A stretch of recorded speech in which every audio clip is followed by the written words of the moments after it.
Bonjour à toutes et à tous et bienvenue pour un nouveau numéro de Spurs Break, un podcast mensuel proposé par la Spurs Nation France pour faire un break dans la saison NBA et discuter des San Antonio Spurs. Dejounte Murray est magnifique cette saison, nous devons d'en faire un épisode. Nous accueillons donc Ben, membre d'envergure fan d'Enix, qui aimerait beaucoup avoir Dejounte à la main. Salut Ben. Oui, oui, j'aimerais beaucoup avoir Dejounte à la main en effet. Salut les gars, comment ça va? Très bien, merci d'être avec nous. Ça fait plaisir là. J'étais chez Pierre pour regarder Spurs Rockets la nuit dernière et heureusement que je l'aime bien parce que le match était catastrophique. Salut Pierre. Salut, catastrophique, pas vraiment de notre côté, mais salut à tous. Salut. Le suivre sur Twitter est à vos risques et périls, mais dans la rue aussi car il peut appeler la police. Salut Benj. Super, bonjour. Spurs Break épisode 22 spécial Dejounte Murray, c'est parti. De mieux en mieux tes intros. C'est magnifique. Ah merci, ça régale. Dejounte Dashon Murray arrive chez les Spurs en 2016 en 29e choix de la draft, comme Derrick White et Keldon Johnson après lui, ou Corey Joseph avant. Ben, merci encore d'avoir accepté notre invitation. Ça fait plaisir.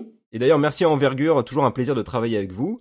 Allez écouter leur podcast, lire leur site, je crois que ça peut intéresser les fans des Spurs de cette année de parler un peu de la draft et des prospects.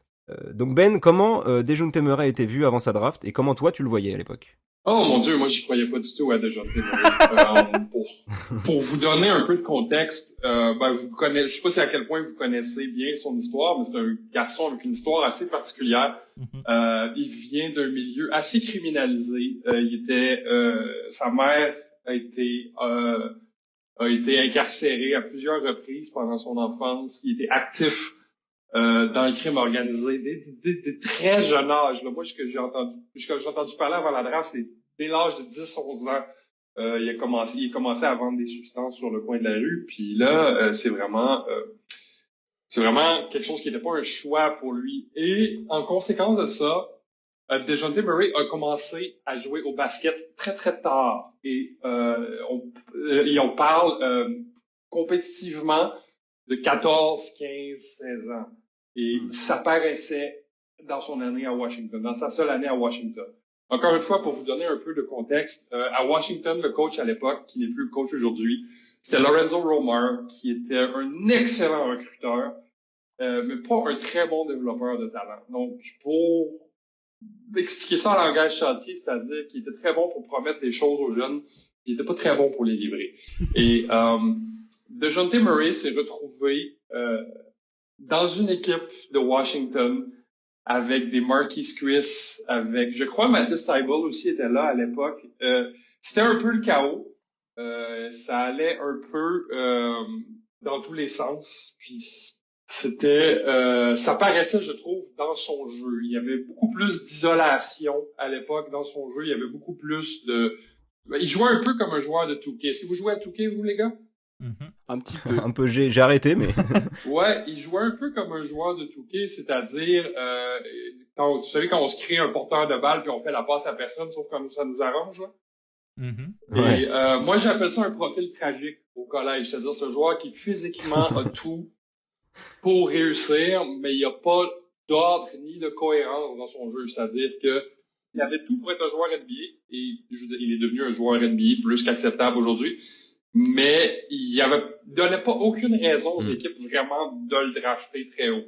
Moi, j'ai entendu dire à l'époque son nom avait été mentionné en loto, dont aux Kings de Sacramento, qui avait le 8e choix à l'époque, mais que les histoires de gangs de rue sont ressorties, puis il est tombé à la draft. Mais il est bien tombé. Il est tombé à San Antonio. Je sais pas parmi vous lesquels sont déjà allés à San Antonio. J'y suis déjà allé en 2019. Il n'y a pas grand-chose d'autre à faire. Benj a déjà été à San Antonio, je crois. Oui. Il n'y a pas d'ailleurs. Oui, 2020. Il n'y a pas grand-chose d'autre à faire là-bas que jouer au basket. C'est une ville qui est très familiale, qui est bâtie pour les travailleurs, pour leurs enfants, pour leur famille. Ben, je sais pas si t'es allé dans le Pearl District. Je crois pas. Non, c'est le plus bel endroit à San Antonio, puis c'est extrêmement familial. Alors, j'ai peut-être juste plus le nom, mais on avait fait un épisode spécial au tout début de Spurs Break sur justement le voyage à San Antonio et la ville. Et effectivement, San Antonio, c'est pas tellement une ville de voyage où il se passe beaucoup de choses, mais c'est une ville où juste une ville agréable à vivre. où les gens sont sympathiques, ville très hispanique, etc. Et une ville juste calme des États-Unis, ce qui est un peu paradoxal puisque c'est quand même une grande ville en termes d'habitants. Oui. Mais c'est une ville très tranquille au final. Oui, absolument. Moi, je suis allé en 2019. J'ai fait le tour du Texas, puis c'était de loin mon coup de cœur. C'était de loin parfait. mon coup de cœur. C'était relax. C'était vraiment mon vibe en tant que personne. Puis c'est ça. DeJounte Murray s'est retrouvé au cœur du Texas avec pas grand-chose d'autre à faire que jouer au basket, entouré de bonnes influences. Et ma foi, malgré l'adversité, malgré les blessures, aujourd'hui, il en sort grandi. Moi, je trouve que personnellement, tu sais, on parlait avant le podcast des doutes potentiels face au futur de DeJounte Murray. Moi, je me dis, est-ce qu'il y a des gens qui ont encore des doutes sur lui? Pour moi, il a vraiment dépassé toutes les attentes que j'avais en lui. Pour rappeler un peu de contexte, Ben, toi t'es fan des Knicks, mais t'es un suiveur des Spurs aussi, tu regardes beaucoup de matchs des Spurs. Oui, pour expliquer un peu aux gens à la maison, je vis à Montréal, donc j'ai un très grand privilège en tant que fan de basket de vivre à Montréal, c'est-à-dire que je peux regarder un match de la côte Est et un match de la côte Ouest à chaque soir parce que ça commence à 1h. Contrairement en France, ça commence à 1h qui est acceptable pour tout le monde. Et je me suis vraiment pris d'amour pour les Spurs dans les années Tim Duncan. Je crois que malgré que je suis fan des Knicks, mon joueur préféré de tous les temps est Tim Duncan. Donc je les regardé quand même assez souvent cette année. Puis je dois dire que c'est très agréable. Ce qui fait de toi un membre permanent de Spurs Break, par conséquent. Ah, écoute, je vais prendre le badge avec grand plaisir et grand honneur. Pierre, toi, à l'époque, quand tu vois DeJounte Murray arriver, qu'est-ce que t'en penses? Qu'est-ce que t'en dis? Ouais, alors moi, contrairement à Ben, je suis pas trop le basket universitaire et tout, donc quand je le vois arriver, je connaissais pas grand chose de ses capacités, j'en avais lu 2-3 choses. En fait, moi, c'était plus l'impression qu'il me donnait au début. Faut savoir quand même qu'il arrive dans une franchise qui est tout autre qu'elle est actuellement, c'est-à-dire qu'on avait Kawhi qui commençait vraiment à montrer qu'il pouvait être un franchise. On avait Aldridge qui était là depuis, c'était sa 2e saison avec nous. Il y avait Tony qui était encore à la main, et donc DeJounte, je le vois arriver et je me dis, bah, cool, ça peut être, vu tout le bien que j'en lisais, l'impression que j'en avais, je me disais que ça allait être un profil de meneur qu'on n'avait pas trop vu encore chez les Spurs, c'est-à-dire hyper défensif, mais assez quand même all-around. Et donc, moi, les premières impressions que j'ai eues au début, j'étais assez content qu'on l'ait pris. Après, niveau attente, c'était... c'est marrant d'y repenser maintenant parce que c'était il y a 5 saisons et à l'époque on était c'est la saison où on fait 61 wins, donc moi ce que j'attendais de lui surtout c'était que si on avait des galères à la main, si Tony se blessait et que lui il devait du coup se retrouver à jouer une vingtaine de minutes disons sur certains matchs, je m'attendais juste à ce que en attaque il sache bien lâcher la balle et qu'il se donne toujours en défense comme il savait le montrer avant. Puis à l'époque on n'était pas dans l'état d'esprit reconstruction, on se disait il y a Kawhi qui est là, c'est bon, pendant 10 ans c'est assuré, on va avoir encore 3 titres en 10 ans, tu vois. Ouais, en fait, à l'époque on cherchait pas la pépite à la main pour se dire pour prendre la suite de ouais, Tony, voilà, mais de Tony, c'était plus, mais moi je me disais vu que c'est son année rookie, j'attends de voir dans 2-3 ans comment il va se développer, etc. Bon, du coup, le processus a été un peu mis à mal suite aux galères et de la franchise et sa blessure qui arrive assez vite, 3e saison. Donc, c'était...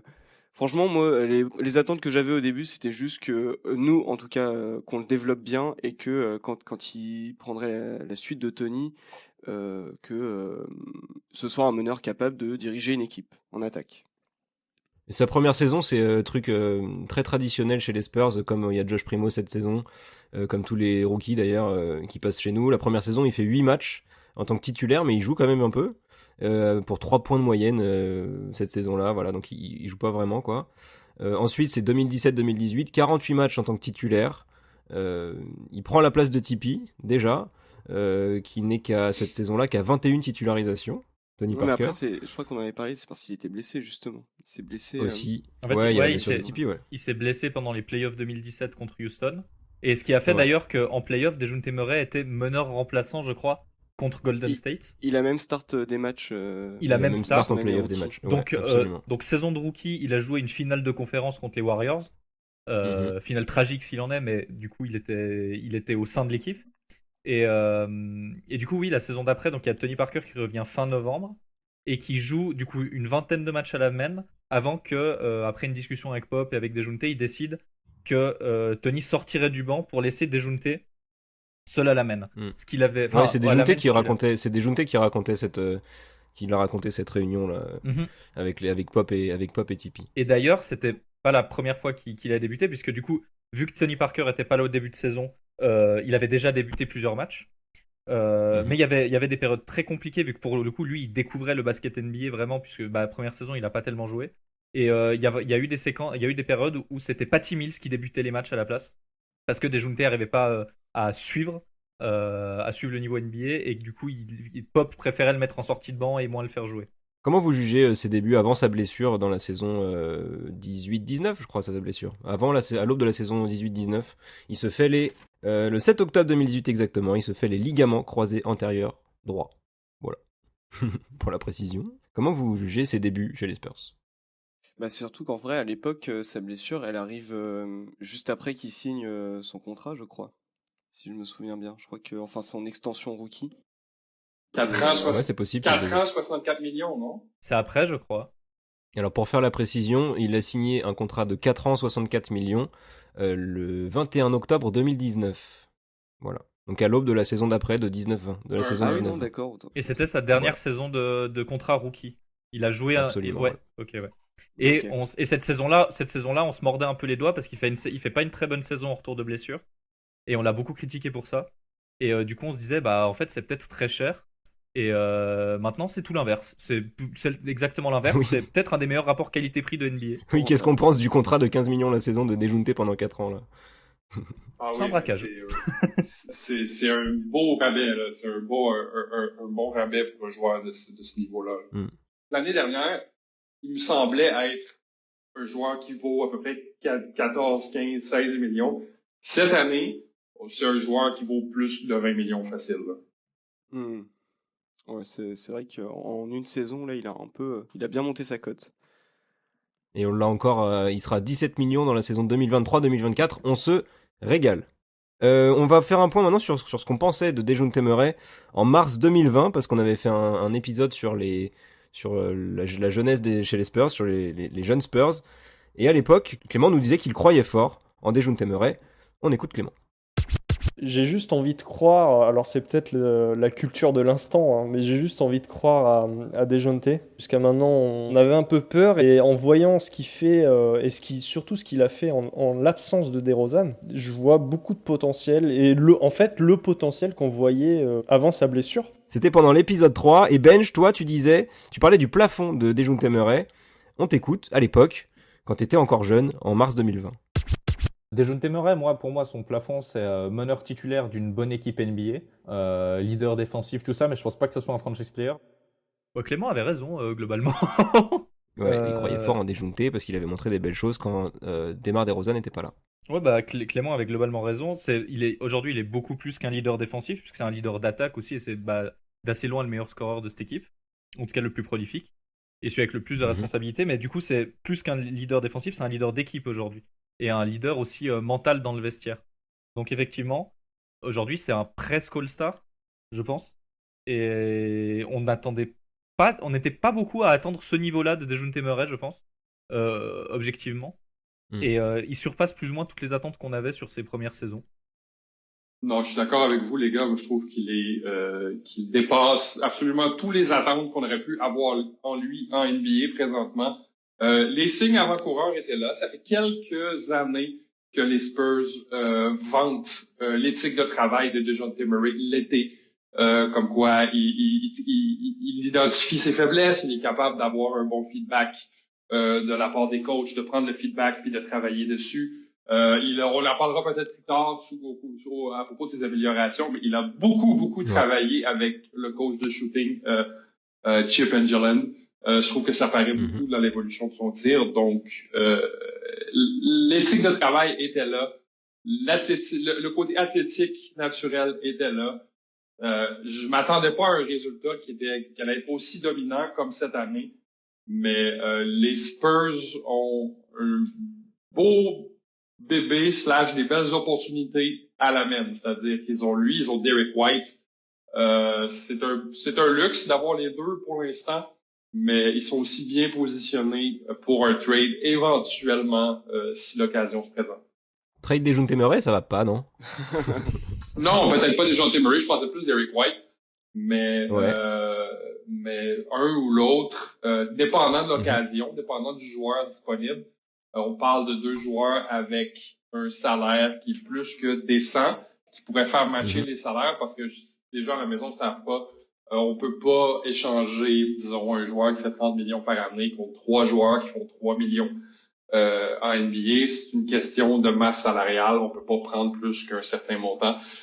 Des joueurs avec des contrats entre 15 et 20 millions comme DeJounte et Derek, ça vaut très cher parce que on peut mettre ça. Un, ils sont très bons. Deux, on peut mettre ça dans un trade facilement. Ça couvre le gouffre financier très facilement dans un trade.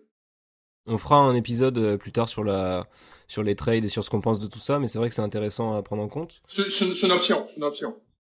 Ouais, absolument. Et en plus, Derek White, on a vu dernièrement qu'il avait une belle cote, notamment pour sa défense. Il pourrait apporter, puis c'est vrai qu'avec l'émergence de Dejounte, j'en parlais à Pierre hier, je suis pas sûr qu'on ait besoin de garder Derrick et Dejounte ensemble. On pourrait récupérer de très belles choses en se séparant de Derrick White, surtout que Benj, toi ton avis sur Derrick, c'est qu'il a 61 ans, voilà. Derrick est très très très vieux, hein. Vraiment, c'est l'EHPAD. C'est une vieille âme. Il pourrait jouer aux Lakers, c'est dire. Il a 27 ans, mais toi tu penses qu'il en a 61 pour de vrai. Mais oui, parce que finalement il a fait 4 ans d'université et il joue comme un vieux. Son style de jeu est un style de jeu de vétéran depuis qu'il est dans la ligue. C'est assez exceptionnel. Bon, c'est pas le sujet, mais c'est vrai que c'était pour faire la petite vanne. On a réussi à parler de Derek White dans un podcast sur Dejounte, moi je suis content. J'aime Voilà, beaucoup Derek bien White sûr. aussi, les gars. Moi, je le prendrai à New York aussi demain matin. Bah, en Ouais, c'est fait, clair. ce qu'on se disait avec Thibaut lors du match d'hier, c'est qu'en fait, c'est le genre de profil qui pourrait plaire beaucoup à des équipes contenders qui chercheraient à étoffer leur banc.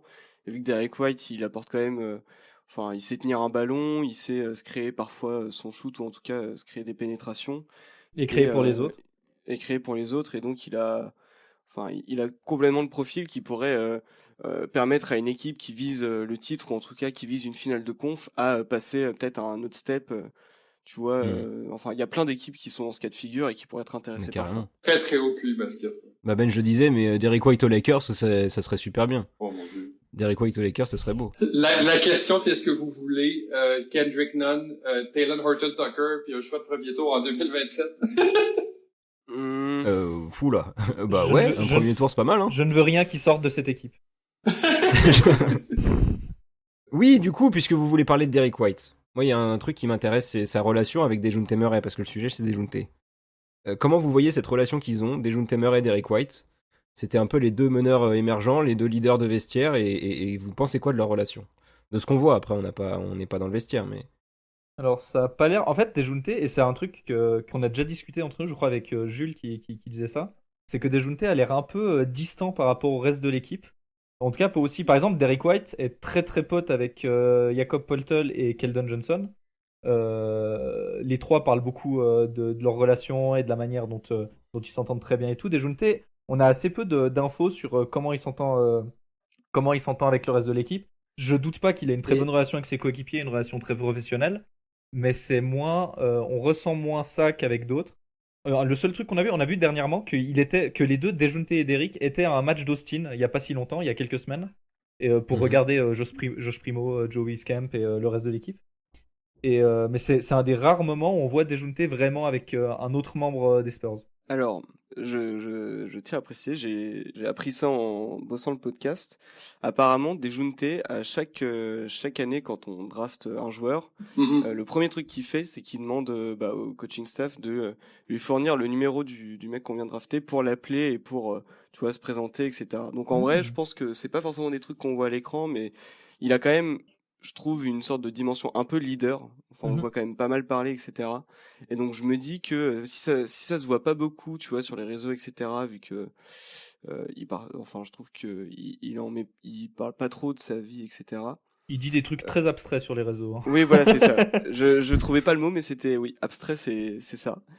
Et mais en tout cas, ce que j'ai appris, c'est que dans l'ombre, en tout cas, il est assez investi sur intégrer convenablement les nouvelles jeunes recrues dans l'équipe. Ce que j'ai lu, moi aussi, c'est que quand il y avait un trade, il allait souvent chercher le joueur à l'aéroport et que tous les nouveaux joueurs dans l'équipe, le premier soir, il allait dîner chez eux. Il allait dîner chez lui. Ça, j'avais lu ça aussi. Puis il allait expliquer un peu les règles philosophiques de l'équipe. Lui, sa philosophie à lui, quand c'est un jeune joueur, lui disait, hey, moi j'ai fait un peu de G-League, tu dois faire de la G-League, si c'est à Austin, c'est pas loin, y a rien là, tu priorises l'équipe, blablabla. Donc, moi je trouve que c'est vraiment j'ai entendu dire que c'est vraiment un très fort leader. Sur le terrain, je le trouve très complémentaire avec Derek White. En NBA moderne, on a souvent un système avec 2 porteurs de ballon. Et je trouve que les forces d'un enlèvent de la pression sur les faiblesses de l'autre. Le shooting de Derek White enlève de la pression beaucoup sur les faiblesses en shooting de DeJounte. La tonicité et la défense physique de DeJounte enlèvent un peu de pression sur Derek White, qui est un défenseur somme toute correct, mais qui est moins athlétiquement moins avantagé qu'un DeJounte. Moi, j'aime beaucoup les voir jouer ensemble sur le terrain. En fait, je les trouve surtout très complémentaires défensivement. Parce qu'ils ont vraiment 2 styles assez différents. Où DeJounte est beaucoup plus athlétique et beaucoup plus agressif sur le ballon. Ouais. Alors que Derrick va être plus impressionnant dans les aides défensives, ou dans le placement, dans la défense off-ball. Mais bon, ils sont tous les deux très bons sur l'homme. Mais Derrick White a plus ce côté cérébral dans la défense, et DeJounte a plus le côté athlétique, plus dans l'action.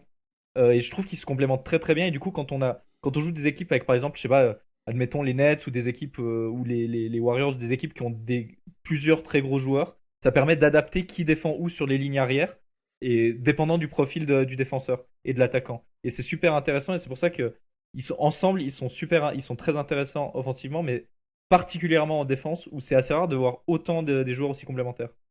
Absolument, c'est un bon point. Puis en plus, contre des équipes comme Golden State, avec les Klay Thompson, Jordan Poole de ce monde, faut envoyer souvent plusieurs personnes dans le même match pour défendre, parce que c'est des joueurs qui lisent extrêmement bien les patterns défensifs de quelqu'un, la manière de bouger, la prise de décision. Donc, d'avoir DeJounte et Derek qui peuvent changer le rythme de la défense à chaque fois, c'est un beau luxe à se permettre. Là. Mais nous, ça fait quelques saisons à Spurs Break qu'on évoque ce backcourt défensif DeJounte et Derrick. Bah oui, maintenant, il y a Devin Vassell aussi qui s'y est greffé, qui, moi, est le joueur que j'aime le mieux regarder chez les Spurs en toute franchise. Donc, je crois que défensivement parlant, les Spurs, ça a toujours été, c'est une équipe qui a toujours eu cette qualité défensive-là, hein, qui a toujours eu cette identité-là. Les Spurs, on sait 2 choses à propos d'eux, ils défendent puis ils passent le ballon. C'est toujours la même chose cette année. Pour conclure sur le rôle de leadership de DeJounte, je voulais rajouter que ces éléments que vous racontez tous là, le fait de dîner avec le joueur, d'aller chercher à l'aéroport, ça ressemble vraiment à des consignes de Popovich, et ça ressemble vraiment à l'héritage de Popovich sur DeJounte. Tu vois, ce truc de manger avec le gars, d'aller le chercher à l'aéroport. Enfin voilà, je trouve que ça ressemble à du Popovich. Les Spurs. Ouais, vas-y. C'est très texan en fait. C'est une chose que je voulais dire. L'hospitalité texane, l'hospitalité du Sud. C'est un gars de Seattle, je veux dire, c'est dans le côté nord-ouest, États-Unis, côté nord, et même Canada, c'est pas des endroits qui sont très chauds côté hospitalité, donc je crois qu'il s'est juste pris au jeu, puis il aime vraiment la culture texane de ce côté-là. Mm-hmm. Ben, je te disais. En fait, pardon. Les Spurs, c'est pas répété. Ben, j'étais sur son téléphone. Non, Ben, je faisais un AVC. Non, mais les Spurs, on en a beaucoup parlé aussi, nous, comme une des franchises les plus humaines de NBA, dans le traitement qu'elle affiche avec ses collaborateurs, ses joueurs, son staff, etc., depuis des années. Et du coup, ça va dans cette lignée-là aussi de DeJounte, avec l'humain vraiment au centre de la franchise, au centre de comment on fonctionne. On le voit depuis des années, et ça fait plaisir de voir que le leader actuel de l'équipe soit aussi concerné par cet aspect-là. Absolument.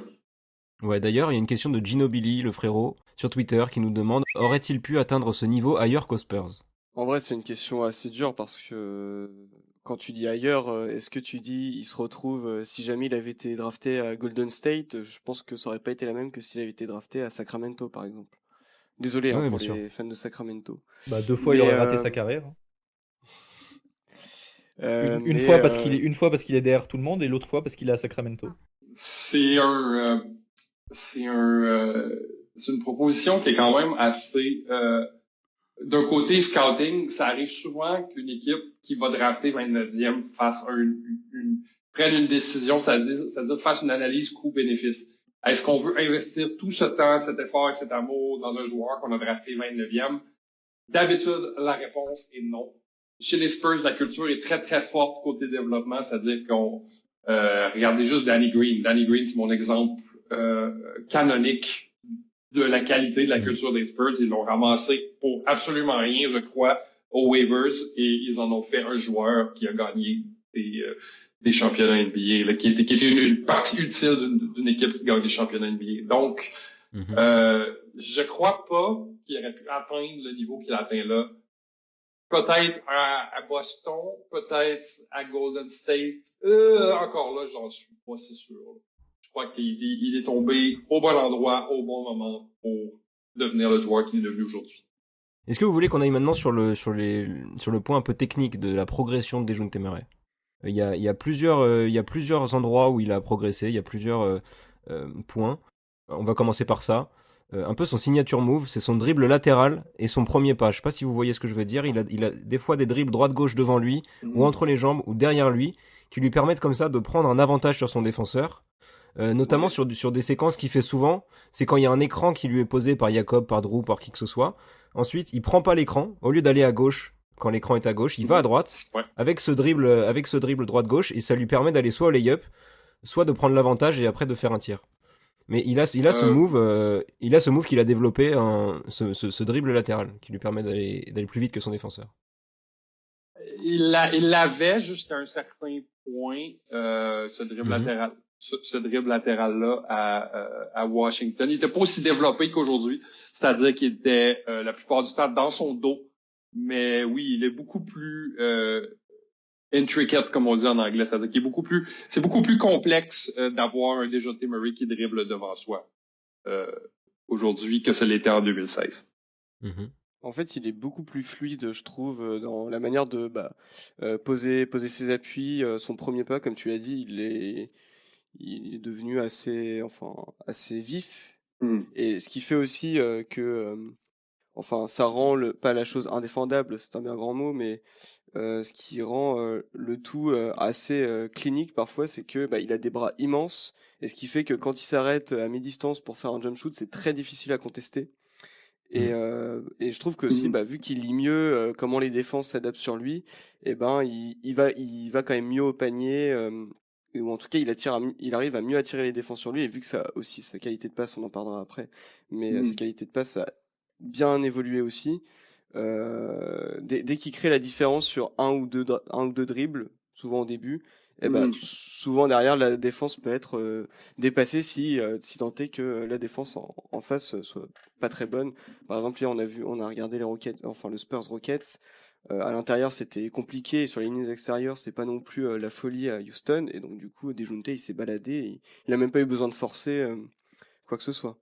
Tu parlais de son shoot, peut-être on peut y aller. Il y a une question de Nicolas Alarcon, ou Alarcon, va savoir, sur Twitter, qui nous demande « Sait-on ce qu'il a changé dans son shoot pour l'améliorer ?» Oh mon Dieu, il a changé plusieurs choses dans son shoot, là. Il a l'air aujourd'hui beaucoup moins typique, beaucoup moins conventionnel que le shoot qu'il y avait à Washington. C'est-à-dire à Washington, il shootait un peu avec le corps en biais. Ce qui est une technique qui est utilisée pour les jeunes qui manquent un peu de puissance dans leurs abdos pour être capable de générer de la puissance, un peu ce qu'on appelle le torque en anglais, la force centrifuge. Steph Curry a fait ça pendant très longtemps pour être capable de tirer de plus en plus loin, et aujourd'hui, il n'en a plus besoin. Mais maintenant, si on regarde Dejounte Murray qui shoot, il est très droit. Il est très droit et moi, ce qui me fait flipper à chaque fois que je le vois shooter, c'est que son shoot, on dirait presque un flotteur à 3 points, surtout à 3 points en fait. Absolument. Il y a peu de mouvement, la main guide. La main guide ne suit pas très longtemps lorsqu'il lance, donc on dirait souvent qu'il lance à un bras.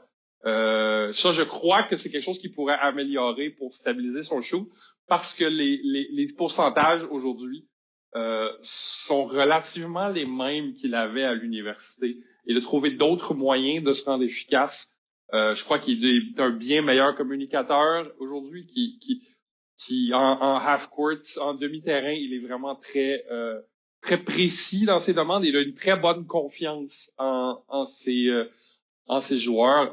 Je sais pas si vous êtes d'accord avec moi, mais je trouve qu'il a développé une chimie avec Doug McDermott absolument flippante. Doug McDermott, qui est une de ses cibles préférées. Donc, il a trouvé d'autres manières de se rendre efficace malgré un peu la stagnation des pourcentages au tir. Mais son tir a beaucoup évolué. On reconnaît beaucoup l'influence de Chip Engelland, le coach de shooting des Spurs là-dedans, parce que Engelland, sa philosophie, c'est beaucoup d'éliminer les mouvements parasites. Et le shoot de DeJounte Murray est très, très minimaliste. Moi, j'adore le regarder shooter. Je trouve ça complètement flippant. Pour avoir un peu d'éléments chiffrés sur son shoot, il réussit 42% de ses tirs à mi-distance. C'est d'ailleurs le 7e en NBA en nombre de tirs tentés à cet endroit-là. Enfin, cet endroit-là, ça fait quand même beaucoup d'endroits là, à mi-distance, mais voilà, à mi-distance, c'est le 7e en NBA en termes de tirs tentés. Il est à 32% sur 4 tentatives à 3 points. Oui, on peut répondre à cette question de son alchimie avec les partenaires que tu poses, Ben. Ouais, absolument. Je trouve que justement cette capacité à mettre ses partenaires de jeu en état de réussir, lui, ça lui enlève la pression. Lui, ça lui enlève des corps d'adversaires sur le dos. Ça va l'aider éventuellement à améliorer son tir. Je trouve que s'il peut améliorer des choses, d'aller chercher peut-être un peu plus d'impulsion des jambes, je le trouve quand même pas très vertical dans son tir. Et la main guide, la main qui est sur le côté du ballon, elle tombe très très très rapidement dans son tir. Ça fonctionne pour lui, ça semble fonctionner pour lui, mais je crois qu'avec une main guide un peu plus forte, il serait capable peut-être de convertir un peu plus de pourcentage. Mais honnêtement, il est un joueur efficace et productif sans ça. Donc, jusqu'à un certain point, moi, je dis en anglais souvent « keep him on the bike », gardons-le sur le vélo. S'il est en équilibre, gardons-le sur le vélo et profitons de sa production là. Mais du coup, tu lui vois une marge de progression encore, notamment sur son tir. Oui. Moi, s'il est prêt à bosser à ça sur l'été, absolument, je vois une marge de progression. Surtout, justement, avec la marge de progression qu'il a à la passe et au pick and roll. Moi, je suis très, très difficile sur le pick and roll. J'ai pas beaucoup de joueurs de pick and roll que j'aime beaucoup voir jouer, mais lui, sa créativité, sa commande de ses coéquipiers, justement, ce lien de confiance qui est établi là, ça rend les Spurs très, très agréables à regarder pour moi. Et je sais pas si vous avez vu cette passe entre les jambes qu'il a fait à Drew Eubanks, je sais plus contre qui c'était là. Ok, si. Oui, j'ai vu. J'ai vu hier, en fait. J'ai revu le match hier. Un petit bonbon. Ouais, clairement. Non, il s'amuse. Ben G. Pierre, pour... Vas-y, Ben, t'étais chaud. Non, j'allais dire, je voulais juste dire que effectivement, ses pourcentages ont assez peu évolué depuis qu'il est arrivé dans la ligue. On voit un avant et après sa blessure quand même. Mais on voit par exemple que sa première saison après la blessure, il prend moins de 2 tirs à 3 points par match, il est à 37%. Et là, ça fait 2 saisons qui stagnent autour de 32% à 3 points. La différence, du coup, il prend beaucoup plus de tirs et ça coïncide avec sa prise de responsabilité et de confiance en lui et en son tir, parce que la saison de 2020-2021 où il a une chute à ses pourcentages, c'est vraiment sa saison de retour où on commence à vraiment voir le potentiel de DeJounte Murray actuel. Et en fait, on le voit de plus en plus, et c'est encore plus cette saison. C'est-à-dire qu'il ne prend pas que des catch and shoot ouverts. C'est-à-dire qu'il tente des pull-ups à 3 points en sortie d'écran, des pull-ups juste en début de possession. Enfin, on sent que même si il n'a pas des pourcentages énormes, il a confiance en son shoot. où que ça soit sur le terrain, et il a confiance en lui, et il a aucun doute quand il tire. Et c'est ça qui est très agréable à voir avec lui, et c'est pour ça que j'ai l'impression, en tout cas visuellement, j'ai l'impression qu'il met beaucoup plus ses shoots qu'en vrai, parce qu'il a tellement confiance et il prend tellement des tirs, une grande variété de tirs à 3 points, en tout cas des tirs qui sont pas des tirs évidents, que on dirait que ça, il agit presque comme si c'était un spécialiste, alors qu'il met en soi-disant, enfin entre guillemets, que 32% de ses tirs. Et c'est là que du coup sa marge de progression elle est, et que comme Ben disait, il pourrait modifier un tout petit peu sa mécanique pour peut-être être plus satable ou plus vertical, et que je pense qu'il a vraiment, en tout cas le mental pour être un très bon shooter à 3 points dans l'avenir. Je suis entièrement d'accord. Ouais. Pierre, je voudrais te lancer par une comparaison avec Demar DeRozan. Il y a une question de la tête dans le fut sur Twitter qui nous demande quelle a été l'influence de la présence et du départ de DeRozan dans le jeu de Dejounte. Et notamment avec cette question, moi je voudrais rajouter à ça le fait qu'on l'engueulait souvent, Dejounte, dans les podcasts Spurs Break, sur le fait qu'il refusait plein de shoots ouverts à 3 points, tu vois. Et ça pouvait être enfin, clairement, on reprochait la même chose à Demar DeRozan. Ah, tu penses que... Parce qu'en vrai, tu me dis, je vais te lancer là-dessus, et moi, c'était la question auquel j'avais dans ma tête le moins d'éléments de réponse. Mais du coup, merci Yes. de m'avoir...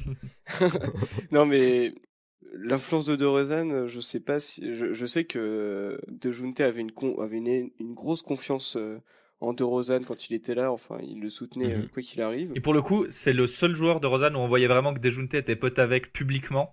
Ouais. Parce qu'il a beaucoup défendu sur les réseaux, et quand il n'a pas été nommé All-Star 2 saisons d'affilée, toujours un scandale. Ça a été il a beaucoup gueulé sur les réseaux par rapport à ça, et on voyait que les deux étaient beaucoup plus proches. Il y a le truc du classement ESPN quand ils avaient mis DeRozan 82e. Oui. Un joueur de la ligue. Bon, bah maintenant, je pense que s'il le refaisait cette année. Bah, il est 10e. Hein, ce serait différent. Bah. L'influence de DeRozan, en tout cas, je sais pas si ça joue sur ces 3 points, parce que je reviens juste un peu sur ce que Ben et Benj disaient. Quand Ben dit que parfois son défaut au shoot, c'est peut-être ça vient peut-être d'un manque de tonicité dans les jambes, etc. Ça se voit beaucoup parce que j'ai pas la stat exacte, mais à 3 points en tout cas, ses tirs en catch and shoot à 3 points, la plupart du temps ils rentrent. Et en fait, c'est parce qu'il a le temps de bien poser ses appuis, de bien se diriger vers le panier. Alors que quand souvent, c'est après un dribble, tu sens que il a un peu moins, il a moins le temps de bien se préparer à tirer. Donc, je pense que c'est, comme disait Ben, un truc qu'il doit améliorer par la suite s'il veut commencer à créer son shoot pour lui-même à 3 points et à les rentrer, disons. Mais c'est exactement ce qu'il fait à 2 points, c'est ce que tu disais, Ouais, Ben, voilà. quand il, tu vois, tu parles de sortie de dribble, à 2 points il fait ça, il sort du dribble et il met un flotteur en fait.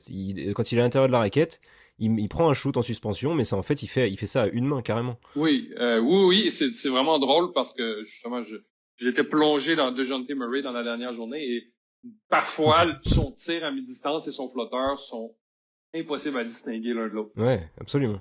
Puis pour moi, c'est un bon signe, surtout pour quelqu'un. C'est toujours un gars qui a eu un certain toucher autour du panier, mais c'est un gars qui peut garder la défense sur ses gardes comme ça, parce que un flotteur, on fonce dans le joueur adverse, et un step back, on recule. Donc, s'il y a un joueur qui peut garder la défense un peu hors d'équilibre sur ses pieds comme ça, pour moi, ça a beaucoup de valeur. Ça rajoute beaucoup de valeur à son mi-distance. Sur sa progression, vous voulez parler d'autre chose? Moi, il prend beaucoup de rebonds défensifs. L'équipe travaille beaucoup pour lui. Il fait des box-out, notamment Poltel, qui sacrifie ses statistiques au rebond. Des fois, il pourrait être à 20 rebonds, il en est qu'à 8, quoi. Parce qu'il fait le box-out pour que Dejounte prenne le rebond, pour ensuite lancer une contre-attaque rapide. Les Spurs, on est la 6e pace de la NBA. Et je crois que c'est beaucoup dû à ça. C'est Dejounte qui prend le rebond et qui part en dribble pour trouver une solution en contre-attaque.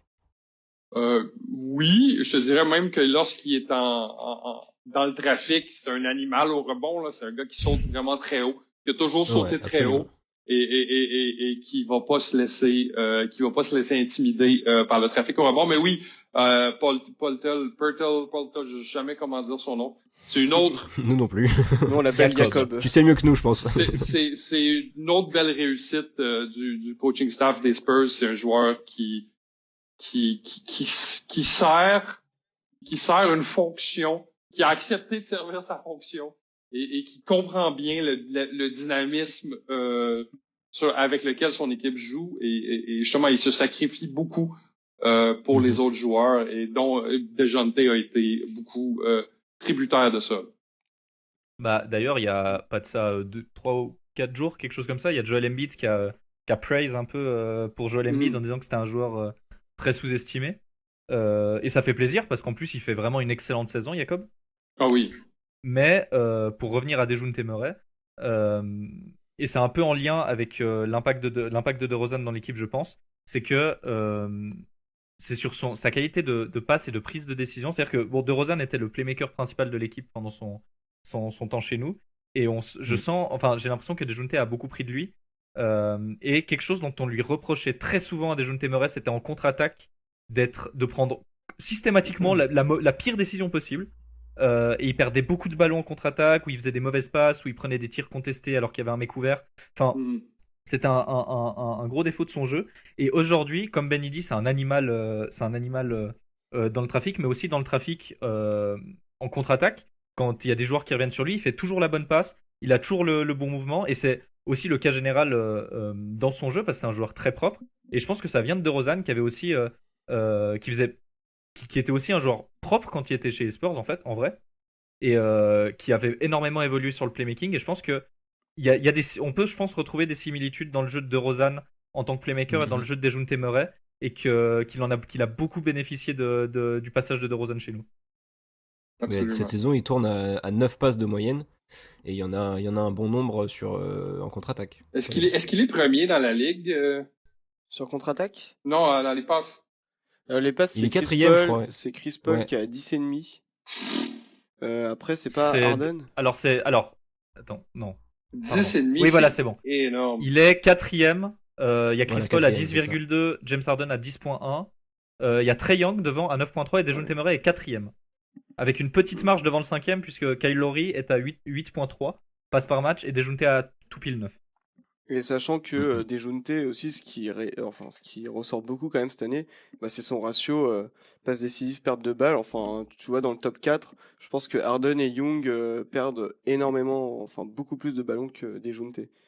Tu vois, il se rapproche plus d'un Chris Paul au niveau de la propreté des passes que des deux autres, parce que les deux autres ont plus la balle et tentent plus de trucs. Mais ce qui caractérise vraiment Dejounte sur son jeu de passe, c'est que c'est hyper précis, c'est toujours bien dans le bon timing. Alors, oui, vas-y, pardon, fini. Ah non, j'allais finir. Tu peux rebondir. Eh bien, vous saurez que si on prend le top 10 des meilleurs passeurs de la ligue, Dejounte a le meilleur ratio assist-turnover à égalité avec Chris Paul. Enfin, pas le meilleur ratio, mais c'est celui qui... Personne fait moins de turnover que lui dans le top 10 et même dans le top 13. C'est pas beau de dire ça. On parlait tout à l'heure des attentes et de sa progression là. C'est pas beau de dire ça, sérieux, de Dejounte Murray avec tout ce qu'on disait de lui à l'époque. Il perdait trop de ballons, qu'il avait pas de QI basket. Il perd c'est insolent le peu de ballons qu'il perd. Hein. Alors vu les, en plus avec les responsabilités, énormément la balle. Il a tellement la balle que. Pour donner un étalon de mesure aux gens à la maison, pour moi, un prospect élite, quand je regarde, il fait 3 passes décisives par ballon perdu. Et Dejounte Murray est au-dessus de ça. Il a 2.4 ballons perdus par 9 assistances, 9 passes décisives. Donc, il est à 3.6, 3.7. C'est énorme, c'est élite. Tu vois, on parlait de sa progression au scoring, au rebond et au pass. Et dans un des articles que j'ai lu, l'article date un peu, il date, je crois, d'il y a 6 mois, 6-7 mois, donc c'était avant le début de cette saison. Mais en gros, l'année dernière, Murray, il était en 15-7-6. Tu vois, tout à l'heure, je te disais que c'était un joueur quasi All-Star cette saison. Mais pour qu'on se rende compte, en fait, de l'aspect all-around qu'il occupe et tout. Bon, tu vois, c'est des stats brutes, donc je suis pas archi fan de ça, mais je me suis quand même fait la réflexion. Sur les 10 dernières années, il y a 11 joueurs qui ont cumulé sur une saison NBA minimum 15 points, 7 rebonds, 5 passes. Et ces 11 joueurs ont tous été All-Star. Bon, après, forcément, il y a la question du bilan qui rentre en compte. Et ils ne jouaient pas aux Spurs, ces joueurs-là? Oui, voilà. Mais sauf que, ils ont tous été All-Star. La question n'est pas s'ils étaient All-Star titulaires ou pas. Moi, j'ose espérer quand même que, même s'il y a beaucoup de monde sur les lignes extérieures à l'ouest, que si jamais les coachs, il leur reste une petite place, ils vont se dire, bon, allez, s'il y a un gars blessé... Oui, voilà, c'est ça. Genre, si jamais, je sais pas, Mhm. Lillard a un petit souci avant le All-Star Game, on le souhaite pas, mais moi je pense qu'en tout cas, sur ce qu'il a montré sur cette saison, il peut clairement, mis à part le bilan de l'équipe qui joue en sa défaveur, il peut clairement prétendre à être All-Star. Sachant que il a rarement fait de mauvais matchs, je trouve, cette année. Il en a fait quelques-uns, mais la plupart du temps, je le trouve, comme on l'a dit, hyper clean et hyper investi. Sur Twitter, il y a, c'était Val Watif qui santé, euh, qui avait dit quelque chose d'intéressant. C'était que je sais plus d'où il avait tiré ça, mais il avait dit Dejounte Murray ne sera probablement pas un All-Star, mais il mérite qu'on parle de lui comme d'un All-Star. Absolument. Et Ouais. je trouve ça assez accurate. Et pour ajouter une stat sur la sonde Dejounte Murray, on parlait de ratio assist turnover. Parmi les joueurs qui jouent qui jouent un temps raisonnable par match, j'ai mis plus de 28 minutes par match pour mettre les gros producteurs d'assists. Il a le 3e meilleur ratio assist par turnover avec donc 3,77 juste derrière donc Chris Paul en 1 et Tyrese Maxey en 2. Chris Paul, c'est le seul, je crois, dans la ligue qui a un ratio de 4 passes décisives par perte de balle. Ce qui est complètement fou. C'est des chiffres à la Touquet, encore une fois. Il y a un truc qu'on n'a pas évoqué, qui est un peu intéressant en NBA, c'est la défense du joueur. Dejounte Murray est premier de la ligue en steals par match, par exemple. Rien que ça. Je sais pas comment ils sont différentiels offensifs, défensifs, mais d'habitude, c'est un bon indicateur à savoir si ces steals sont, laissez-moi voir, je les ai ici. Ah, c'est pas si haut que ça, tu vois, son différentiel offensif est de 111 points pour 106 points défensifs. Donc, il est un joueur avec une défense positive, mais il doit gambler, il gamble un peu, il prend des paris dans les lignes de passe. Là. Ça, il a toujours fait, mais je C'est trouve dans que son cette style. année, c'est moins pire que les autres années. Les autres années, il Absolument. avait souvent tendance à tenter l'interception et du coup à se faire passer par son défenseur. Et bon, même si il est toujours c'est très osé ce qu'il tente à chaque fois, je trouve que on se prend moins de points à cause de ça. Même si bon, il y a toujours ça dans son jeu et j'espère que il corrigera ça au fur et à mesure du temps. Là où on voit Et avant de- aussi, pardon, Ouais. oui. Bah, avant de lancer le débat, je voulais juste vous donner un petit élément. Il est 7ème en NBA en distance parcourue en défense. Voilà, fun fact. C'est-à-dire qu'il est très actif, quoi. Il bouge tout le temps en défense. Mhm. Oui, et il Ça prend peut être un ses défaut, mais... Et il prend ses joueurs souvent plein terrain. Ça, c'est Ouais. une belle qualité pour un meneur de prendre son joueur plein terrain comme il fait. Là. Et ça pourrait expliquer, mais justement, c'est un joueur qui est très fier de sa défense et qui a le corps pour défendre aussi. C'est un gars qui est très long. C'est un gars qui est très qui est de la force physique. C'est quelque chose qu'on n'a pas trop parlé de la progression de Dejounte Murray, mais physiquement parlant, il est beaucoup plus fort, il est beaucoup plus tonique qu'il était lorsqu'il est entré dans la ligue, où est-ce qu'il était un peu une espèce d'échalote. Mais ça se reflète beaucoup dans sa défense aussi. Moi, je trouve que défensivement, au point d'attaque, c'est un des meilleurs défenseurs en NBA. La première échalote qui sera All-Star un jour, peut-être.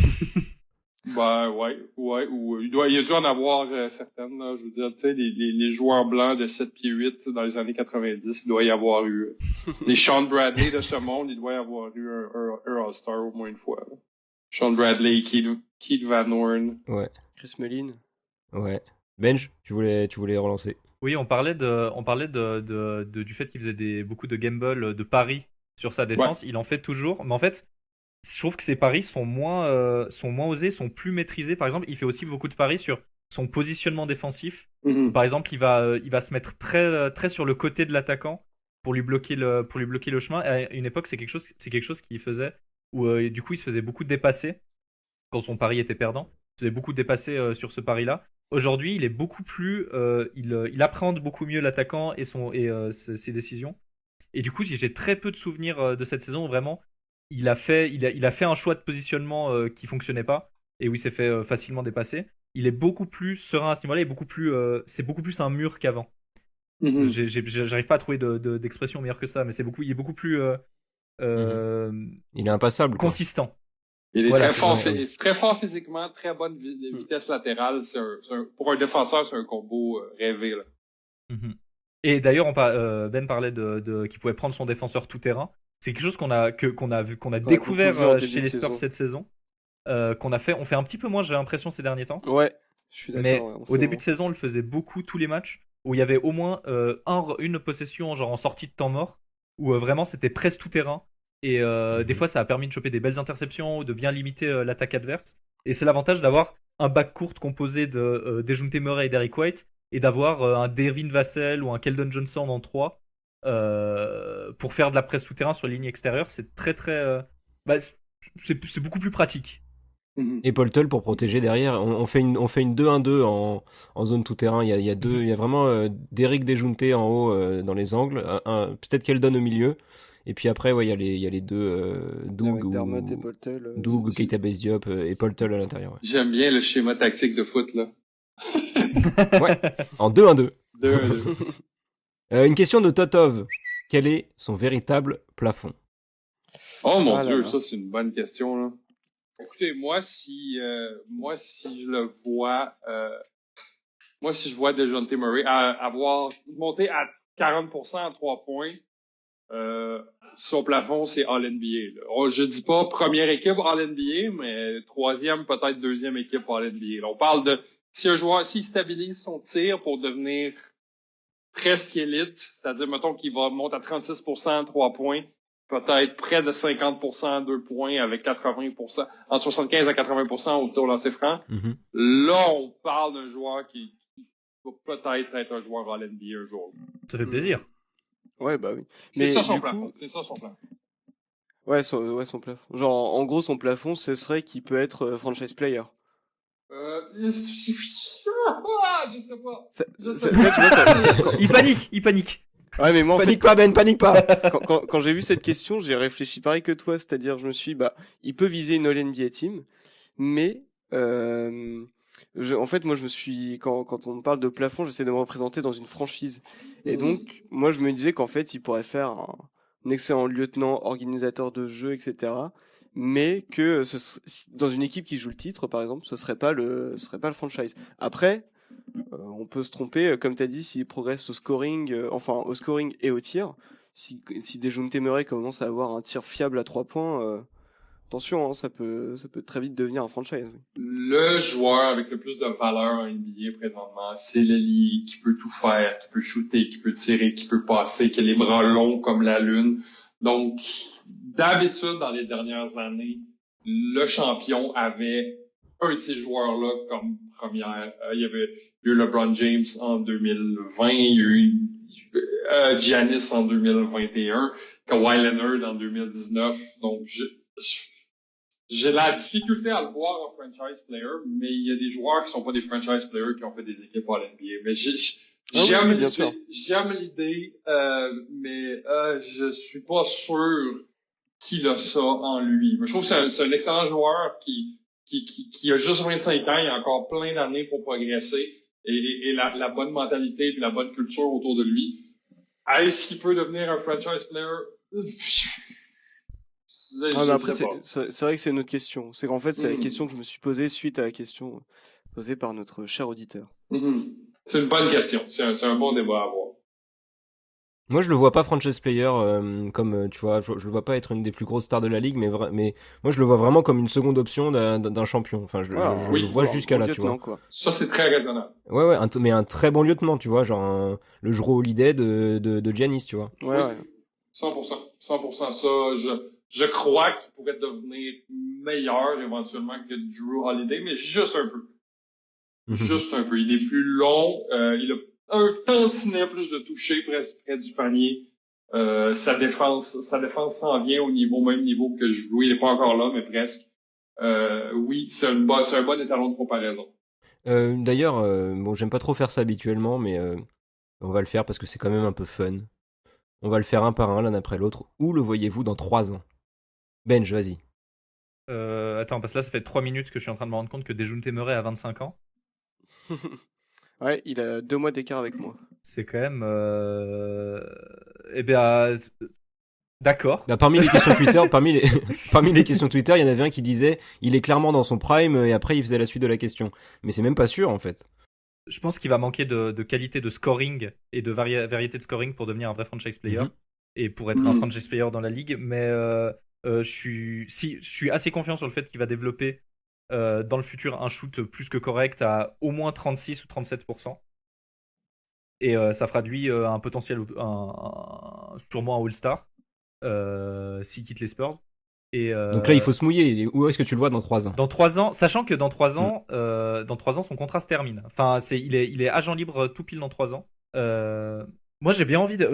Enfin, vu ce qu'il a montré depuis qu'il est aux Spurs depuis 5 ans, il a l'air vraiment attaché à la franchise. Il a l'air plus ou moins amoureux de Greg Popovich et de tout le coaching staff et le front office. On l'a vu quand il a signé son nouveau contrat. J'ai jamais vu un mec plus heureux dans ma vie. Donc moi j'ai envie de dire qu'il est toujours aux Spurs, j'ai envie de dire qu'il est All-Star, si les Spurs arrivent à monter un peu leurs résultats, et j'ai envie de dire qu'il tourne, il tourne peut-être à 23 points, 23, 8-8 par match, un truc comme ça, avec un bon 36% à 3 points, et vraiment un des meilleurs meneurs de la ligue, tout simplement, offensivement et défensivement. Je pense que c'est un bel avenir qu'on peut lui proposer. Ouais, Pierre? Alors je vais être peut-être moins précis que Binge parce que en tout cas c'est comme lui, j'espère voir prophétie de Binge se réaliser. Mais dans 3 ans, moi je le vois quand même All-Star, titulaire, je sais pas. Franchement, ça c'est compliqué parce que s'il joue encore aux Spurs, je prie pour que on ait un projet. Moi je crois assez attaché à San Antonio pour me dire que dans 3 ans il sera toujours aux Spurs. Bah, dans 3 ans ça dépendra pas de lui, il aura pas été trade s'il est encore chez nous dans 3 ans. Oui, il aura pas été trade, mais du coup, Ouais. comme tu dis, son contrat se termine dans 3 ans, donc il pourra avoir envie Ouais. de. D'ailleurs, À si l'été, jamais ouais, après. on me dit dans 3 ans, en juillet 2025, ouais, 2025, où je le vois, bah, j'espère toujours aux Spurs. J'espère qu'on le verra aller à 24 points, 8 rebonds, 7 passes. Et j'espère qu'on le verra au All-Star Game. Et après, j'espère surtout qu'on le verra en playoff. On le verra avec Ok. Devin Ben. Vassell au All-Star Game. Yes. Ben, c'est Euh, pas toi qui va nous contredire sur le fait que Devin Vassell sera All-Star dans 3 ans, Ben. Non, mais écoutez, je trouve très positif avec les 24-8-8 et choses comme ça.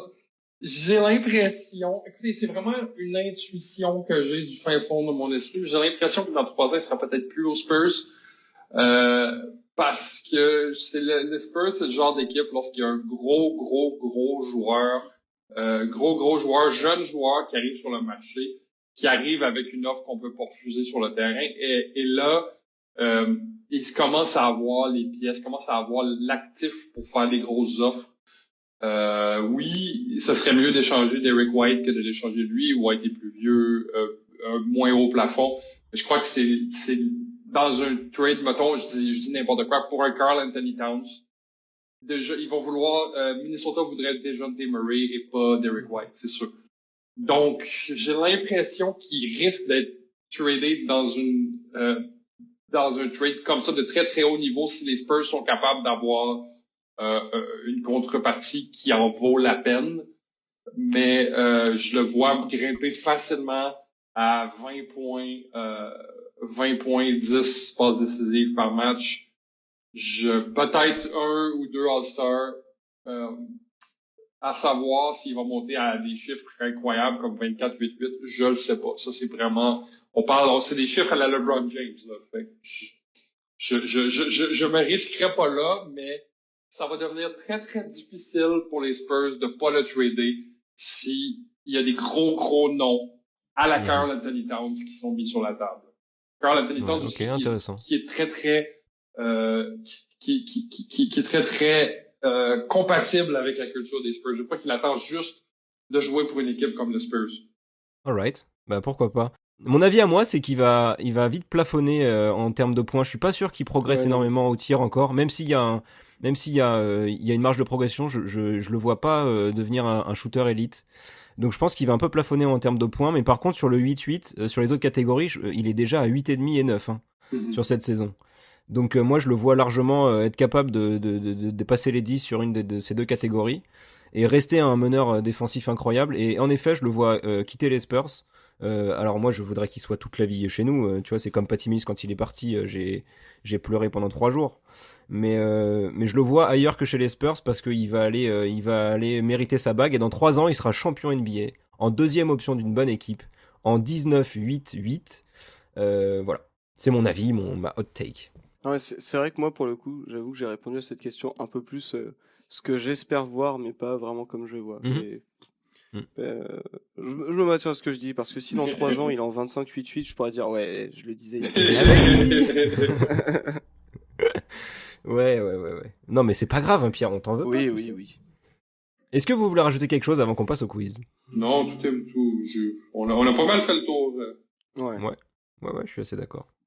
Eh bien, on passe au quiz. Pierre, je crois que c'est toi qui nous as préparé le quiz. Ouais, j'ai l'impression, là, c'est le premier quiz que je fais, ça se trouve... Oh, c'est vrai?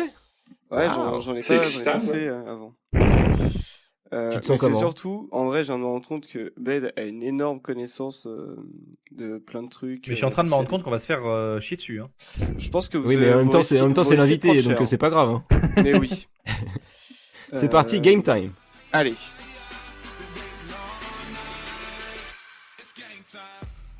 Alors, lors de son année à l'université, ouais, moi je commence comme ça, direct. Oh, Lors ouais, de ça son part année à fort, là, l'université. j'étais pas prêt, oh. Est-ce que vous avez vu vos buzzers? Le buzzer est en place. Non. Vas-y. C'est bon, tout le monde a bu son petit verre Allez. d'eau. Lors de son année freshman à l'université, Dejounte Murray est l'un des 2 seuls freshmen à cumuler 16 points, 5 rebonds et 5 passes. Quel est l'autre joueur à Ben avoir Simmons cumulé ces statistiques? Ok, bon, bah, Ouais. pour Binge. Ouais. Ah, bien joué, nice. Vite. 1-0. 1-0 bench. Quel est ce joueur qui n'a jamais joué aux Spurs et qu'il considère comme l'un de ses mentors? Jamal Jamal Crawford. Crawford. Alors, je sais, honnêtement, j'ai pas entendu, j'ai entendu Ben le dire, mais je sais pas ce que Thibaut a dit. J'ai dit Jamal Crawford, mais je sais pas si c'était avant ou après. Ouais, vous avez dit la même chose. Ouais. Moi, alors, je veux pas. Je crois que j'ai entendu Thibaut avant. J'ai entendu commencer sa phrase avant. Moi aussi. Mais je veux pas. C'est Pierre l'arbitre. Ah Ouais, c'est oui, Pierre mais qui faut pas décide. me confier ça, là. Moi, j'ai trop de pression. Je sais même pas ce que je prends quand je vais au resto, donc. Allez.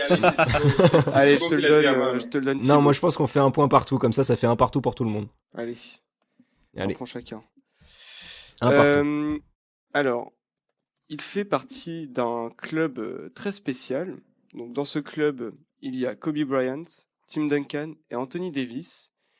Quel accomplissement a-t-il fait pour être cité aux côtés de ces 3 autres joueurs?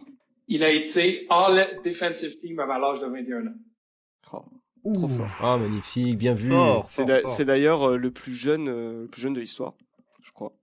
J'ai pas l'air, là, mais je me souris à moi-même dans le miroir.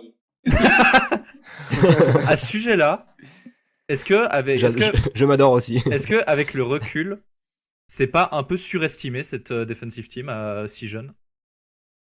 Je comprends Bah, pas. moi, ce que je trouve surtout, ce qui est bizarre, c'est qu'il en a pas eu depuis et oui, enfin, tu vois. Ouais, c'est surtout maintenant le plus- qu'il mérite une defensive team. Le plus étonnant, c'est qu'il en ait pas l'année dernière, par exemple, tu vois. Ouais.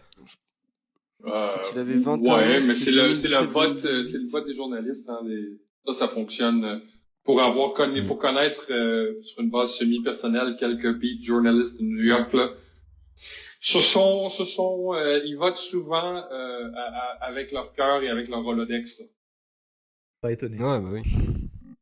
Comme les votes qu'envoie Benj pour le All-Star Game où il met absolument le 5 majeur des Spurs. Exactement. Et après, j'en fais un deuxième avec un autre compte pour mettre le banc. Voilà, c'est ça. C'est terrible. Ça fausse tout, c'est terrible. C'est pas grave. Bon, il me restait une question, mais en fait, t'en as parlé, Thibaut, donc je vais pas la poser. La question, c'était, il a joué 8 matchs dans sa saison rookie. Combien, déjà, en a-t-il joué en playoff cette année-là, et combien si la réponse est oui? Mais du coup, on va. Oui, 4. Je crois qu'en playoff, j'ai même pas noté la réponse. Non, je pense que ça doit être, J'ai tenté comme- 5. J'ai quand même tenté une réponse. Il me semble, attendez, je revérifie, mais il me semble que c'est 2. Il en joue 2 contre Houston. Ah, zut. Au pire, t'avais dit que tu posais pas la question. Oui, c'est vrai. Mais moi, Non, mais de là, toute je vois, façon, j'en ai de deux en toute façon, du 2017. coup, De toute façon, Ben a gagné le quiz avec 2 points, un pour Benj et un pour moi. Attendez, j'en ai une qui est pas mal. Il m'en reste une. Est-ce que vous connaissez, mais bon, je pense que vous avez sûrement la réponse. Est-ce que vous connaissez l'anecdote de son workout avec les Spurs? Non, pas du tout, mon Dieu. Euh, c'est pas une anecdote un peu à la Tony où il fait un premier workout horrible et puis il le rappelle pour en faire un deuxième? Non. Dommage. Est-ce que vous avez une idée? Absolument pas. En fait, c'était une question piège parce qu'en fait, il n'a pas fait de workout avec les Ah, Spurs. c'est pour ça que j'ai pas rien Oh, entendu. nice. Ah, pardon, Ouais. j'ai mal articulé. T'avais entendu quoi? Non, j'ai rien entendu, c'est ça l'histoire. Ah, merde. C'est... Parce que je me disais, en fait, quand t'as commencé à en parler tout à l'heure, je me suis dit, ah, mais lui, obligé, il a la réponse. Oui, en fait, il a pas fait de workout, il a juste eu un entretien avec Pop et je sais pas qui d'autre. Et suite à ça, ils étaient convaincus, ils lui ont dit, bah, pas besoin de workout. il, Ce euh, qu'ils avaient il- vu de lui leur suffisait. il y a une Encore une histoire... fois. Ouais, vas-y. Encore une fois, franchise la plus humaine de NBA, possiblement. Ben, il y a une histoire d'agent aussi derrière ça. Les D'accord. joueurs qui sont draftés entre 25 et 30, d'habitude, il y a beaucoup des agents qui poussent pour que leur poulain soit drafté en première ronde parce que ça fait des plus grosses commissions pour eux. Et Mhm. en échange, eux, ils sont plus gentils, plus ouverts aux négociations lorsque l'équipe concernée. Et si je ne m'abuse, je sais pas si c'est toujours le cas aujourd'hui, mais DeJounte Murray à l'époque était un client de Rich Paul. Ouais, c'était Rich Il Paul. est chez Rich Paul toujours. Ouais, Je crois que c'est toujours le cas, ouais. Mm. C'est pour ça qu'on risque de le voir aux Lakers. ouais. Ouais, grave. Il y a moyen qu'il aille aux Lakers avec son collègue LeBron James. D'ailleurs, ils sont très potes. Et il y avait une question aussi, je pense qu'on va conclure sur ça. Quelle est la première action qui vous vient à l'esprit quand on vous parle de DeJounte Murray? Je vais commencer avec le moment justement où il pousse LeBron James après un rebond. Et je crois que c'est sa deuxième ou troisième saison. Et en fait, je crois qu'il était déjà pote avec LeBron, il s'était déjà parlé.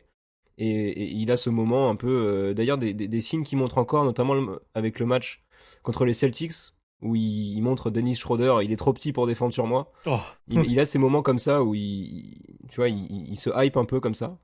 Il n'a Et pas ça a beaucoup. commencé avec. Ouais, il y en a pas beaucoup parce qu'il est chez les Spurs, donc on n'est pas fun, quoi. mais ça a commencé avec ce moment où il pousse LeBron James après un rebond. Voilà. À vous. Vas-y, Binge. Alors moi, ça serait une action de sa deuxième saison NBA où un match contre les Raptors, il y a LaMarcus Aldridge qui s'embrouille avec Serge Ibaka. C'était pas la première fois dans leur carrière en plus que les deux s'embrouillaient. Et du coup, il y a les arbitres qui renvoient tout le monde sur le banc pour aller regarder la vidéo. Et en fait, il y a Aldridge qui se dirige vers le banc. Il y a Pop qui essaye d'aller lui parler. Et en fait, DeJounte qui était entre les deux retient Pop, pousse Pop pour juste aller discuter avec Aldridge de son côté. Et ils finissent tous les deux par parler. Et c'est assez dingue de se dire que dans sa deuxième saison NBA, il a eu le culot de retirer Pop d'une conversation pour aller calmer Aldridge lui-même. Et c'est là qu'on a vu qu'il avait quand même une âme de leader. Et c'est pour moi, quand je pense à une action de DeJounte Murray, je pense à ce moment en particulier. C'est très sain aussi comme réaction parce que Dieu sait que le Marcus Aldridge n'est pas une personne très très facile à gérer et Pop a dû perdre sa patience beaucoup de fois avec lui pendant ces années avec les Spurs. Possible. Pierre. Bah en fait, moi j'en ai deux vite fait. La première forcément qui me vient, c'était, bah, je crois son année rookie, où en fait il met juste un flotteur qui monte bah, vraiment au-dessus du panneau. C'était contre Minnesota et je crois bien que c'était lors de sa saison rookie. Mais tu vois, c'était le fait que ce soit un flotteur, donc un peu signature move de Tony. Et le fait de le voir faire ça, je sais pas, vu que il devait assurer la transition derrière, il y avait un côté un peu symbolique. Et après, ouais. sinon, franchement, mais je crois que c'est le même match dont tu parlais Thibaut, quand il fait un petit signe à Schroeder. C'est bien le match où, à la mi-temps, il finit à 25 points en n'ayant raté aucun shoot. Possible, ouais, c'est cette saison-là. Bah, c'était la saison dernière. Et bah, Ah non, moi c'est le Schroeder là, c'est cette saison-là où tu sais, où c'est le match où ça finit en money time et où il va mais les Celtics non, tout seul à la autant pour fin. moi, Ouais. je confonds. Ouais. Non, mais du coup, moi, je pensais au match qu'il fait l'année dernière. Donc, c'est pas une action en particulier, mais c'est vraiment sa première mi-temps Mhm. qui était quand même assez impressionnante. Et c'est un peu le moment où je me suis dit, ok, bah, peut-être que il y a 2 saisons, c'était un peu compliqué, mais là, on sent qu'il a un peu passé un cap et qu'il s'est vraiment lancé dans le joueur qui pourrait être. Ben, je t'ai pas prévenu avant le podcast pour cette question, mais est-ce que tu as une action qui te vient de Dejounte Murray? J'en ai vu plusieurs dans les dernières 24 heures et celle qui me vient en tête, je trouve qu'il exemplifie vraiment bien le joueur, c'est contre OKC où est-ce qu'il lance un flotteur, le flotteur rate horriblement, prend son rebond, recule d'un pas, lance un bullet pass à Keldon Johnson sous le panier. Pour moi, cette action-là est comment un leader s'exprime sur le terrain, c'est-à-dire prend responsabilité pour ses échecs et trouve des solutions à ses problèmes. Et je trouve que cette action-là a exprimé ça de manière magnifique. Et en vrai, Ok. il y en a une tout Ouais. à l'heure quand tu parlais, Ben, qui m'est revenu aussi quand on parlait de sa combativité au rebond. Le rebond offensif qu'il prend contre les Cavs sur c'est Jarrett Allen et je crois que c'est Mark Cannon l'autre. Il prend Ouais. un rebond au milieu de deux intérieurs, quoi. Alors que pour un meneur qui en plus est quand même un peu plus fluet que les intérieurs comme Jarrett Allen, je pense que c'est une des images qui va me plus rester de cette saison en tout cas. Mais je crois que sur cette action, il prend 3 rebonds sur Il à prend, ce moment-là. il Tu sais, prend 2 rebonds et en plus il conclut Ouais. sur un N1. Donc, Ouais, c'est ça. très fort. Messieurs, c'était passionnant. J'ai adoré faire cet épisode avec vous. Il était excellent. Même chose. Merci à Ben pour sa oui, sa c'était- science et ses anecdotes C'était super. et sa belle voix tout simplement. Merci à vous les gars, j'ai beaucoup aimé parler de Dejounte Murray avec vous. C'est un joueur qui à l'époque, sur lequel à l'époque j'avais un peu pas zappé, mais qui je voyais pas l'intérêt, mais en revoyant beaucoup de films sur lui, je peux voir l'ampleur du chemin qu'il a parcouru et c'est vraiment quelque chose de très inspirant. Ouais. Merci à tous pour vos questions Twitter qui nous ont encore une fois permis d'un peu structurer le podcast. Vous êtes trop forts. On se retrouve le mois prochain pour un épisode de Spurs Break. Salut! Au revoir. Au revoir. Salut!